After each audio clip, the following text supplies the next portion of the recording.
Grow Inc. is a Canadian-based cannabis company with national and international business interests.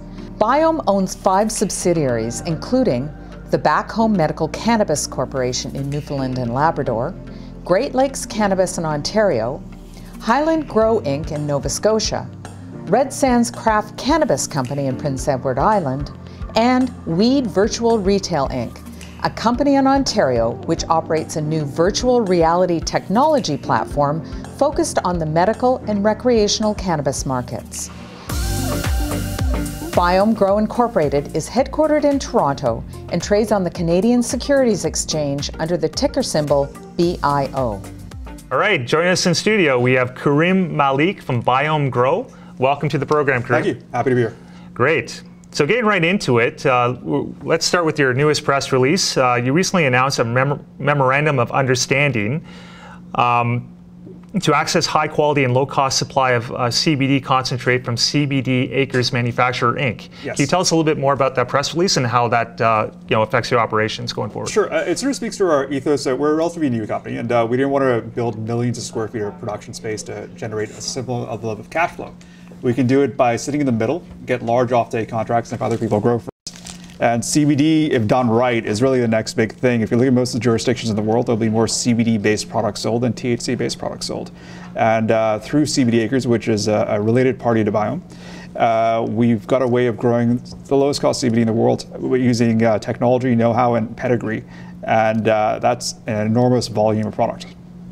Okay, when you say the lowest cost in the world, Yeah. would that include even places like Latin America and Colombia, where some of the they're going to be producing 10 cents a gram, perhaps extracts from grams that are as low as 5 or 10 cents a gram? Yes, and the reason is hemp is not regulated by the Cannabis Act like us Biome on our side is with marijuana. Plus, you bring in some very proprietary strains which have between 15 and 20% CBD concentration instead of 2 or 3%, which most people work with, and then some very proprietary extract and processing methodologies involved, which are proprietary to CBD Acres. You get some very interesting price points. You can't do that with marijuana, but you can do that with hemp if you know what you're doing in Canada. Wow. Yeah. Okay. So I take it you don't believe that CBD is, as a wellness product, is a fad. You do see a huge market going forward. And yes. Yep. I think we look at it is if you look at where the MMPR program was 5-6 years ago when the regs were just getting started and was 1 or 2 licenses into the first 12 or 15 original came online. That's where CBD is today and over the next, say, 12 months. So through CBD Acres, it's in our opinion the largest industrial supplier of CBD in the next 24 months in Canada, and at very attractive price points. We just have the economics that work for us. And when I say 20,000 kilograms of concentrate, that's over 200,000 kilograms of dried flower that has to go to make that concentrate. And that's over $250 million of potential revenue for us that we don't have to spend to build a facility to get that product out the door. So you have a supplier agreements with suppliers to provide that dry cannabis flower. So the MOU sort of states, okay, this is how much we're going to approximately need so they can plan accordingly. Others can go and buy from them as well. They're not exclusive to us. And now what you're going to see next from us is we're going to match POs around the world. So it's mostly for international sales, and we do international differently than most licensed producers do. We like to go in first, help write the regs in some cases, help influence them. And the way we influence them is start with CBD for medical purposes and nutraceutical purposes, maybe THC-based meds down the line, and then maybe recreational, way down the line if it happens. And that's an easier sell than going all on medical from day one. And these are, jurisdictions with a lot more than the 36 million people we have here in Canada. Terrific. So we need a lot of products. So how do you see the market here in Canada shaping up? Do you see perhaps the market expanding a little bit quicker now or picking up now that the adult use regulation has been, adult use market has been 3 months old or 4 months old now? Yeah, I think so. There's 2 parts to that. One is we've got to get more production out the door, and we've got to get through some of these structural constraints which are causing supply shortages for some jurisdictions. Some people can get product. So that's the problem, right? So it's that, plus you have to have a better quality product out the door as well. Part of the challenge you're going to see is the government may have to step in and sort of limit exports of products outside of Canada while the supply shortage is here, because the recreational market margins for these LPs, including us, are lower here than our medical margins overseas. So if you button there's incentive to... Yeah. So I'm still forecasting, my forecast hasn't changed in 2 years. I still forecast the sector. Supply and demand will not normalize until Q1 of next year at the earliest. So until then, you're still gonna have these issues where there's not supply in the market, and that dramatically lowers the amount of market uptake you can have here in Canada. That's a huge runway here for opportunity. You're looking at just another year, and then of course the uptake after that year. So you're looking at least 24 months of runway, I would assume. I think so, yeah. So it's not a situation where you'll be flooded with the product anytime soon and LPs going bankrupt because prices are crashing. That's a ways down the line. But again, for us, we're going to be a small to medium-sized player in Canada. It's what we use it as a beachhead, but we use it as a leverage to go into overseas markets. That's where the prize for us is, but we've got to have a level of credibility in our home market to do that. So that's why we're doing a few things here. Okay. Do you envision exporting that technology to Latin America at some point, or do you not really see the need since your production costs are going to be so low anyway? I think what it's going to be, I think will be our production costs on the CBD side will be pretty low. But for our THC production, that will be overseas because again, the regs here for THC are expensive to do anything in, right? On the hemp side, not so much. So the hemp guys do whatever they want to do, and only when you try to extract the flower into some sort of derivative product or a concentrate, that's when the Cannabis Act kicks in. So the entire upstream part is a very low cost jurisdiction to actually operate in. You only have one grow here a year in Ontario, where we are, 4,500 acres. In Latin America or Central America, you make multiple grows, but that's the only downside. But we can get quite a bit of juice out of that one grow. Okay, would you consider Biome Grow an influencer in terms of Canadian government market regulations? Are you speaking with government officials regularly to try to influence policy? We were involved a little more in terms of the government influence, and sort of early on we were investment bankers and consultants in the sector when we got involved early. A little less so now. Most of our focus is on regs overseas in other countries. So we're literally going to countries and convincing governments to actually even start a program from scratch. That's where most of our time has been.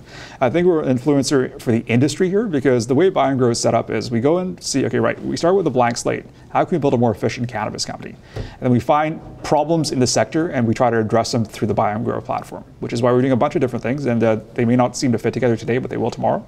And whether it's board or governance, management teams, how you grow, how you don't grow, how you actually build a de-risk cannabis platform where you get contracts first and then you build a facility and meet the contracts instead of building 1 million square feet and keeping your fingers crossed there's somebody for today, a customer for today and a customer for tomorrow. Some people can do that. I just don't think it's a very intelligent way to do that when you're not the first 5 or 6 out the door. That sounds like a tough way to model, financially model how some of these divisions are going to be profitable when you're trying to solve problems. It is. But we've been neck deep in this thing since the beginning of the sector, right? So we know what the problems are. Some are very nuanced problems that a typical investor may not see, or an LP may not sort of concede to the broader market out there. Yeah. But it's causing problems on production. It's causing problems on profitability. It's causing problems on distribution, right? So we're trying to address those as best we can domestically. But overseas they're better regs overseas. They look at what Canada does and they improve on them. So that's sort of the catch-22 going first as a federal jurisdiction. Others sort of have phase 2 of it, and it takes a while for us to sort of move on and sort of refine them. Okay. Last question. When do you expect net profitability for Biome Grow and or EBITDA profitability? Okay, is that in the window? Yeah. So again, we went public a little while ago. We got our sales license on our first facility in December of last year. We're operating cash flow positive today.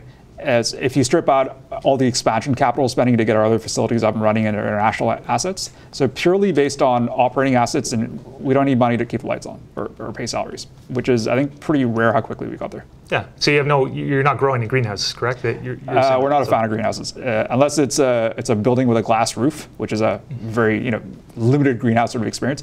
It speaks to the quality. I mean, you can see all the greenhouse product in the market today. Every single greenhouse product is substandard, every single one. That's a pretty big claim. Would you say substandard everyone? Yeah. Would you go so far? So the way I compare it is it better than the artisanal grow that you get out of the black market, where you've got these small little grow rooms? A few people are better at it than others. I think Supreme does a good job because they have smaller rooms. The sea of green approach is what I'm talking about. You've got this one massive room with about thousands of square feet of production space.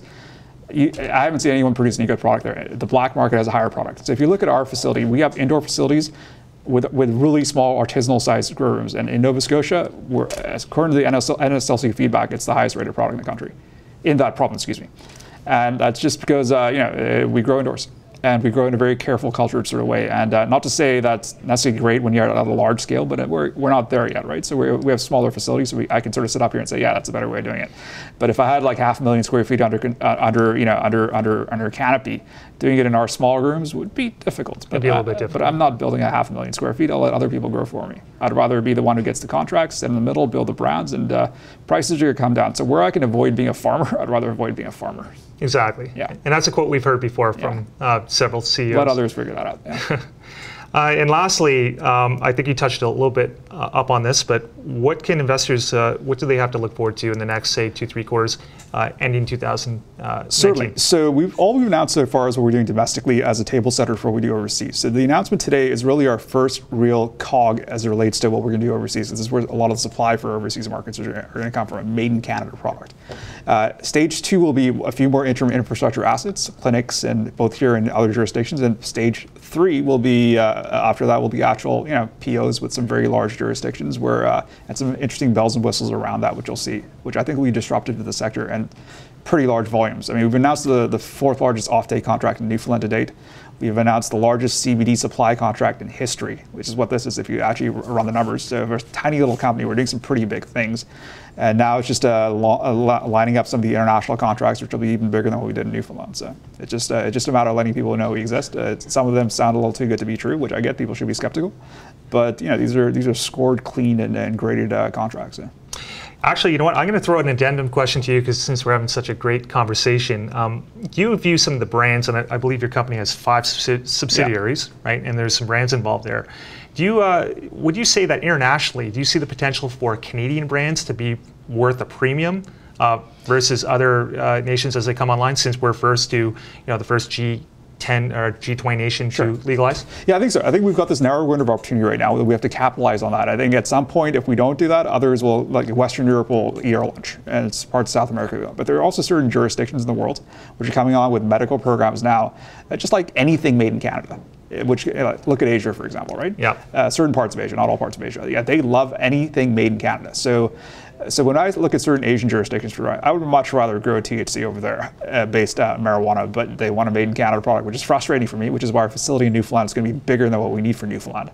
But yeah, there's that, again, narrow window of opportunity. We're taking advantage of it. We're going with a made in Canada expertise to these jurisdictions and convincing governments, yeah, we've got a know-how and an expertise. Let us help you design a medical program. And that goes even beyond just a consumer product. Yeah. So it is there, and hopefully we all our competitors capitalize on it because it's not going to be there forever. Terrific. Well, thanks for being on the program again. That was a great reintroduction to your company. Pleasure. We hope to see you soon. It's dramatically changing every couple of months.